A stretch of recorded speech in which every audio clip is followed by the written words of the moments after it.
Story time about how I ghosted my girlfriend for her sister. I, a 24-year-old male, am an asshole. But to be honest, I don't think I can help it. I met my girlfriend in college at a party and we hit it off right away. I asked her to be my girlfriend the very same week I met her. So things moved along really quick. We were dating for 3 months before I met her parents. And I went over to her house and we did the whole thing. But when I met her sister, I fell in love. Her sister was like the male version of me. She likes dirt biking. I like dirt biking. She loves going on solo trips. I do too. We both love skydiving, playing baseball, watching baseball, and my girlfriend, well, she just doesn't have those interests. She's more into getting manicures and pedicures, coloring her hair, making sure she looks skinny in all her pictures, and she always makes me take about 100 pictures before she chooses one to post. So I realized her sister and I were much more compatible. The same day we met, her and I just talked for about 3 hours, while the rest of the family was watching TV. That very same day, she invited me to go on a hike with her and her friends. My girlfriend was actually really happy that her sister and I got along. So I said yes, only to end up making out with her. When she invited me to go hiking, I instantly had to say yes. But in my defense, I tried to convince my girlfriend to come with us. She said no because she didn't want to get sweaty and she didn't want to ruin her hair. So her sister and I made our way to the hiking place with her 2 friends. During the hike, we had so much fun. Her and I basically walked together for 2 hours and just talked. The longer we walked, the more I fell in love with her. And I could tell that the same was happening to her. We decided to walk ahead of her friends just to get some more privacy. And that's when we started making out.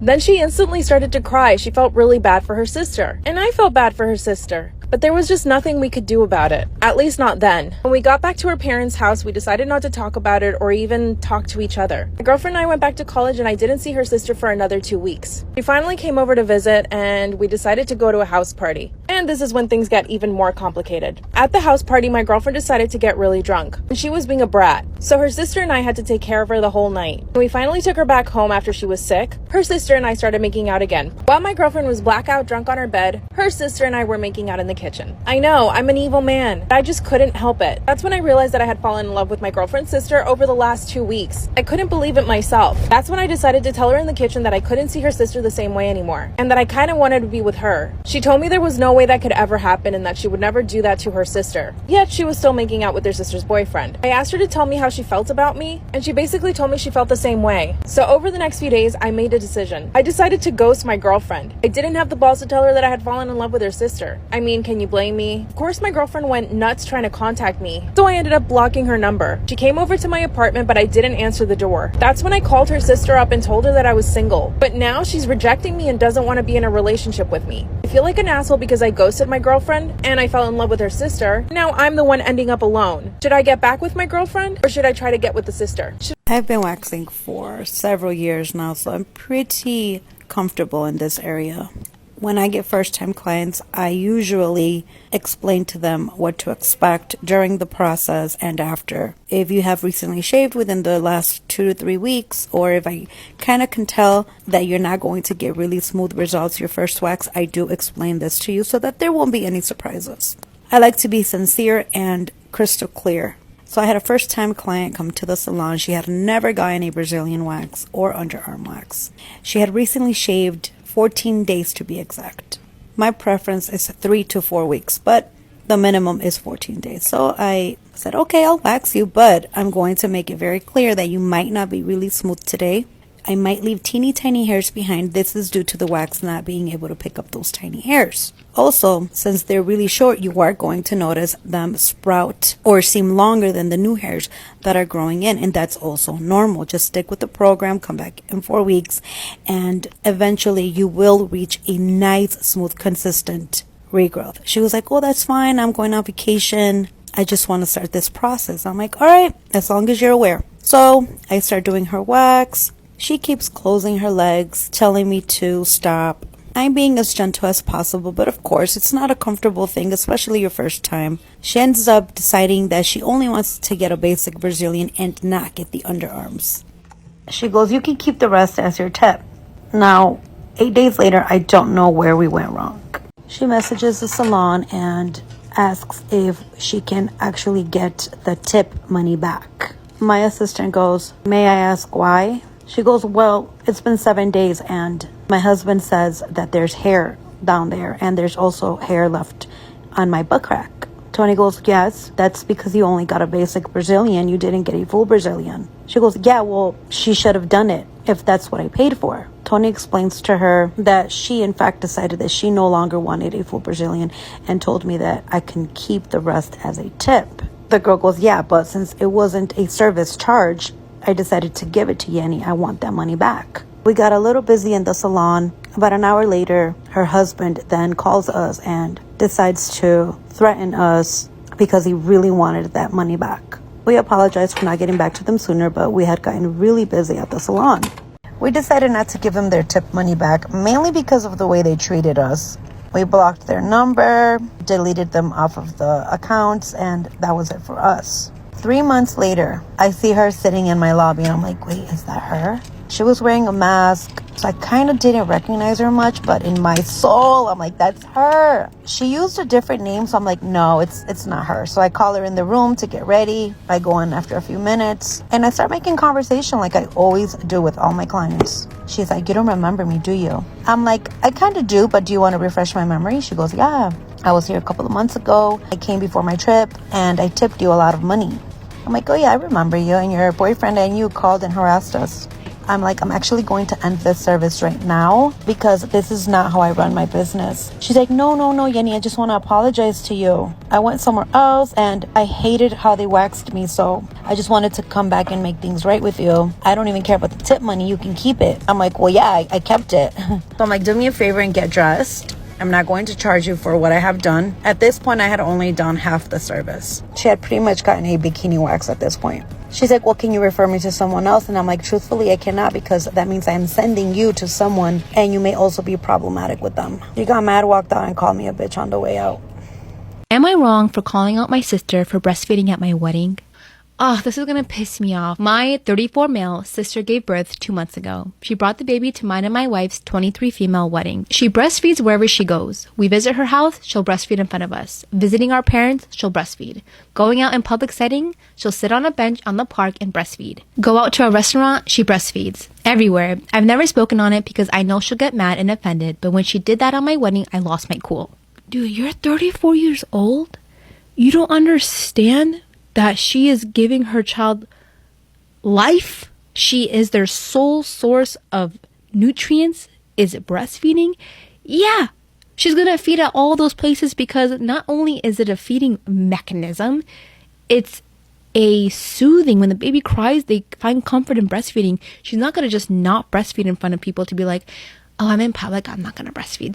Oh, this dumbass guy is going to piss me off. During the reception dinner, she just did it again. I kindly approached her and asked her why she didn't bring formula or at least pump milk out and put it in a bottle so she wouldn't have to do all this at that moment. Who are you? Who do you think you are to tell someone what to do with their body and their child? And it's your sister on top of all this. You have the guts to... Oh, you should be defending her from people who are saying this to her, but yet it's her own family. Okay, I'm sorry, I'm not getting way sidetracked. She said, because I don't have to. I feel comfortable breastfeeding. Getting milk out on my own is more painful. Oh yeah, I completely forgot that pumping hurts like a bee. I wouldn't know, but I'm just saying, I've seen my sisters. I said she could just make the sacrifice and compromise for one day instead of doing this in front of 250 guests on my wedding. So here's the thing, right?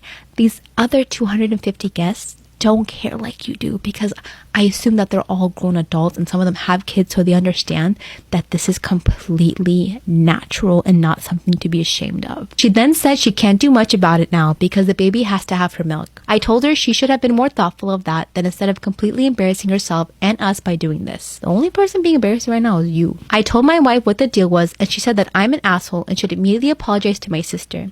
My parents also sided with my sister and now pretty much everyone thinks I'm an asshole since I'm the only person who had a problem with it. The only reason I decided to call her out is because I considered it a bad etiquette and tacky to do that at a formal event and that she could just find another solution for that night. So, am I the asshole? So my salon is located inside of a medical building. This is due to us also offering laser hair removal. Across from us, there is a gynecologist. So very often, their patients accidentally come to our salon. Usually we can tell they're not here for us because everyone has to sign in. But this one time, I don't know how we dropped the ball. Things like this don't happen to people, but it happened to me. So my 4 o'clock appointment, I had a girl named Maria. A girl walks in with her mother, and I'm like, Maria? She goes, yeah. I'm like, your appointment's at 4, right? She goes, yeah. I'm like, all right, come on back. She signed in, came to the back. I'm like, okay, so you're going to take your bottoms off, lay down on the bed, and I'll be right in, okay? She goes, oh my God, I'm so nervous. I really don't want to do this, but I really have to. I'm like, it's okay, honey. It's really, really quick. So I give her a few minutes to undress. I come back in. She looks so nervous, which is normal for first timers. She's closing her eyes. So I spray her skin. She goes, oh, what's that? I'm like, oh, I'm just prepping your skin for the session. She goes, oh, okay. I apply the wax on her inner thighs and mons pubis. She goes, wait, is that necessary?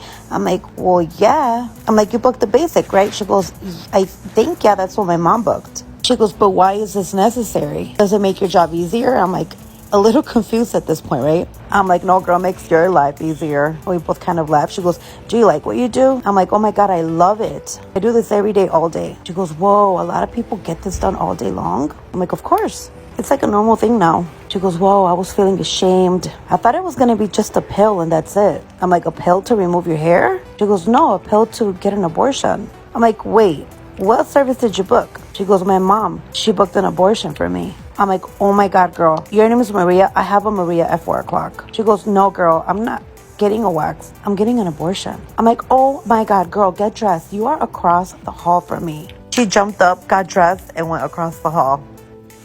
Storytime about the craziest thing a customer did while I was working at Safeway. It was the middle of the week. I was already exhausted and halfway through my shift when this lady came through my line. She had only wanted 2 items, a pack of cigarettes and a bag of fried chicken from the deli. Apparently, the deli had given her a hard time, so she was already moody when she came to me. She throws her chicken on the belt and tells me she wanted me to go get some cigarettes with an attitude. I grabbed the cigarettes and rang her up. Her order ended up being about $12-ish, but she didn't have enough to cover the charge. Usually, I'll mark down the order if the customer doesn't have enough money, but 1, she already had been pretty bitchy to me, and 2, she only had $6. So I told her that she only had enough for the chicken but not the cigarettes, and that's when she started freaking out. She starts yelling at me in gibberish and I can barely understand a single word that she's saying, but I apologize and try to finish the order. Instead, she picks up the fried chicken and throws it at me, calls me the F slur, I'm obviously gay, and then walks away. As she walks out of the store, she also slams the newspaper stand that we had in the lobby of the store, sending all of them flying everywhere. It was nothing too crazy, so I brushed it off and continued my shift. A little while later, it's almost 10 p.m., which is close to closing, and I'm even more tired and ready to go home. At the end of my shift, I would just kind of chill and sit around on my phone, but then I look up and see the same lady coming into the store. At this point, it's really only me, my manager, and 2 other coworkers running the store, so we're trying to hurry and finish closing everything up when she walks up to the register again. Thankfully, my manager, also gay, stepped in and took care of the situation. Apparently, she wanted the cigarettes again, but had enough money this time, so he rang her up and she was on her way out. Now, we all thought, awesome, we can all go home soon, she'll probably be the last problem customer of the night, and we're all talking in the lobby. However, we noticed that the lady was still standing at the exit. This is when she lifts up her pant leg, and what happens? This lady had shit herself and let the turd purposely fall down her pants onto the floor. We were all in disbelief. My manager wasn't having it though. He walks over to her and starts yelling at her. He then hands her a plastic bag and tells her to pick her own shit up because none of us were about to. So she picks it up and leaves the store. We went to grab the mop, and when we came back, we saw that she had left the bag of crap on the Coinstar machine. I was so close to having my own meet cute and Wattpad moment today. It's unbelievable. So I'm on my lunch break and I go to grab my wallet from my bag and my Kindle falls. I was holding it next to my bag like outside like this and my Kindle falls and this guy's walking past behind me and he grabs it. He's like, oh, you dropped your Kindle, your iPad. He thought it was an iPad. And then he picked it up. It was on and it was on a spicy scene that I had highlighted. The spicy dialogue, okay? And then as he's picking it up, he reads the highlights. I mean, how can you not? Into this, he has a neck tattoo. And he was tall, and I was like, oh my God. He goes, oh. Like, he looks at me like this, and I look at him, and he looks at me. He goes, oh, this is interesting. I look at him, I'm like, yeah, it's a romance book. And he goes, oh wow, I didn't know romance books were this explicit. And I'm like, yeah, it's a dark romance, so you know. I am legit nervous. I'm sweating profusely. I'm so embarrassed at this point. It's unbelievable. And I'm like, yeah, thank you, trying to grab the Kindle. And he's like, what book is this? Like, it's Does It Hurt by H.D. Colton. He's like, oh, I don't think I've ever heard of it. And I was like, yeah, you wouldn't. It's a romance book. It's a dark romance book. And this is all happening while I'm paying for my stuff on the self-checkout. Internally, I'm also squealing that, oh my God, I'm having a meet cute. I'm having my own Wattpad moment. Next thing I know, when we get outside, he's like, okay, so what was the name? He pulls out his phone and I'm like, oh my God, he's gonna get my name. He pulls out his phone, he goes in his messages and he's like, I'm gonna text the name to my girlfriend. I think she would like this. I mean, of course this guy has a girlfriend. Of course he's gonna buy this book for his girlfriend and they're gonna reenact scenes from this book. And I'm gonna go home alone and reenact these scenes with my nightstand. Anyway, I hope you guys are having a good day. Will I be the a-hole if I tell my friend he can no longer bring his wife to my parties because she's so dumb? I know the title sounds bad, but hear me out.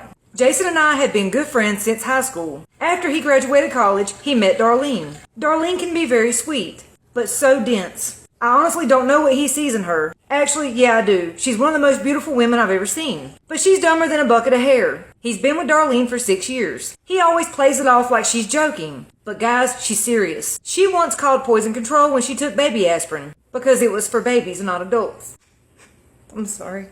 So he brought Darlene to our last party. While we were all talking, my other friend Brent walked over. I introduced Brent to Darlene. Brent's an actor, and Darlene immediately recognizes him from a show. So Brent's telling us about how he plays a doctor. This show is pretty well known. Darlene looks at him and says, "Do you enjoy your work?" Brent says, "Yeah, it's pretty fulfilling." Darlene says, "Yeah, I bet. But it's gotta be stressful at times." Brent says, "Yeah, it can be. Some of the producers can be really pushy." Darlene says, "But being a doctor is one of the most rewarding jobs." Brent says, "Oh, I'm sure, but I only play a doctor on the TV show." Darlene says, "Can you hold on a minute and let me grab my son?" She brings her son over. She says, "Brent, would you have a look at this? He has some type of a cyst on his back." Brent says, "I'm not a real doctor. I only play one on TV. I don't have any medical advice to give you. I'm not a medical professional." Darlene grabs her son and walks away. After Brent leaves, Darlene approaches me. In a snappy voice, she says, "That was mighty rude of your friend. He could have at least taken 1 minute to check my son's back. I just can't stand when doctors are all about the money." I said, "Darlene, he's not a real doctor. He plays one on TV." She just walks away and they leave. This past week, I seen them again. Brent tells us that he's no longer working on the show. Darlene says, "I'm sure you'll find another job like you had at that hospital." I said, "Darlene, honey, that's not a real hospital. It's just a TV show." Darlene said, "Yes, it is. Everyone knows that hospital. That hospital is known for treating a lot of celebrities." I said, "Darlene, it's a show." She said, "I know, but it's a reality show. It's a real place, real hospital, real patients, and doctors." I just threw my hands up in the air and walked away. Another time, for years, Darlene thought that fireworks were like the Northern Lights. She truly believed that. I don't want to be mean or hurt her feelings, but it's really awkward at our get-togethers when people awkwardly think she's joking and then realize she's serious. She's caused several bad arguments between our friend group. She thinks she's right when she's not. So am I the a-hole? Oh man, this is a hard one. The problem is, whatever you say to her, you're saying to her spouse, which happens to be your friend since high school. And if you run her off, you're gonna run him off too. And I wouldn't call her dumb. I think she comes from a good place, because she truly believes these things. And like you said, she could be real sweet. Most of the time, people like Darlene aren't bad people. They just believe in whatever it is. And they don't understand why you don't believe it too. I don't think anyone's the a-hole here. And maybe find a better way to go about this so you don't lose your friend. Sometimes we have to pick and choose our battles, you know? And you don't want to be a bully, but you don't have to be around them either. That choice is yours. But remember, you may lose a friend in the process.